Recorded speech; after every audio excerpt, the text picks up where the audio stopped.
This is part 2 then of our Zoom lesson from yesterday at the end of May. And I've talked a lot about the outside spin, so now I'm talking about the natural turn and just reminding you again about using your hand in your pocket here to feel where this joint is, so that when you land your outside spin, you're not sitting. The other thing I was noticing was how much your right side was dropping into the natural turn. If you sit, there's almost no chance that you will not drop the right side of your body. It's a natural reaction to doing that. I'm exaggerating it, but that's where you feel that little wobble every time you complete the turn. There's a little loss of balance, a little shake going into the natural turn. So we have to keep that hip in line. If we keep that hip in line, which feels very much underneath you, the natural position of the head will tend to be here.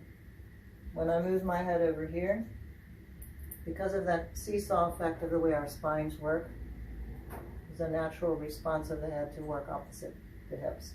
So that usually causes that, and that can also cause this as I try to balance my right side dropping. So many things that happen in the base affect the top line, the head, the posture, and everything. So we can't emphasize that enough, that you must keep that hip under. And we did talk about being aware of this side of your back. So many times when we try to turn, we use contra-body movement, our body somehow confuses rotation with sway. Now this is not really sway, that's a broken sway, but a tilting rather than rotating. So when I rotate, I do want to make sure that I'm not dropping my back, even though, of course, I have to use the muscles in my back, and in my shaping, I have to tighten the muscles underneath the shoulder blade. So there's tightening the muscles in a way that helps me to hold my frame and create the right curve, and there's collapse of the muscles. So that's the tone. I have a lifting effect from the floor through my body out through the sternum, and a tightening of the muscles there to hold the frame, or I can do a collapse. So the collapse was happening. I think part of it is that. Another part of it is many times when we move forward, we leave our shoulder weight behind us. Now my back is collapsing. So I have to really be aware that the points of my shoulder blades and my head weight are traveling with me over my foot. Again, that seems like it would be the natural thing to do, but it isn't. You usually end up doing something like this. Even when we walk, it's helpful in a more buoyant feeling to feel as though the weight of our head is light and lifted up and moving over our back in our direction. But in dancing, we absolutely have to feel that.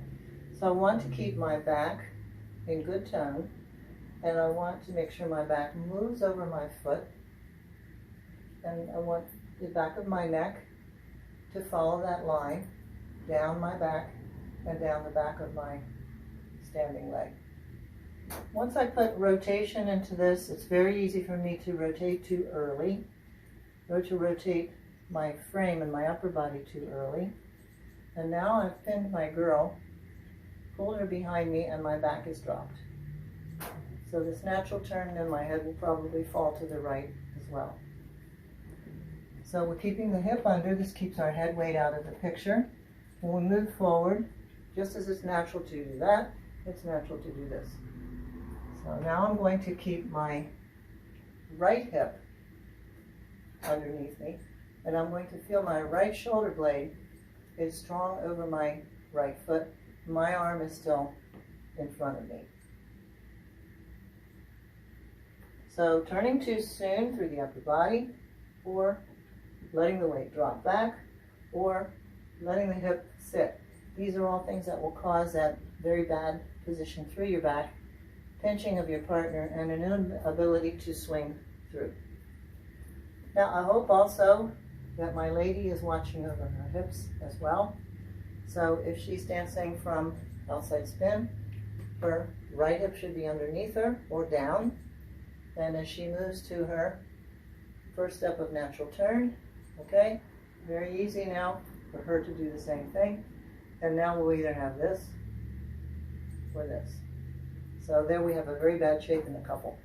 So I have my right hip down, and now I have my left hip down, and it stays down even more as I help my partner into the natural turn. You could go back and watch my explanation on the walk action and controlling the hips. I did talk about this on doing a basic walk and good to practice in your foxtrot. That idea of walking and keeping the hip under instead of walking and letting hips shift. If I do a reverse turn, I see this all the time. Moving forward. And then the head does something like this. So visually we'll often talk about, trying to do something with the head or with the upper body, but if I do that with my hip, there's no way that I can have a good shape in my upper body. It's physically impossible to do.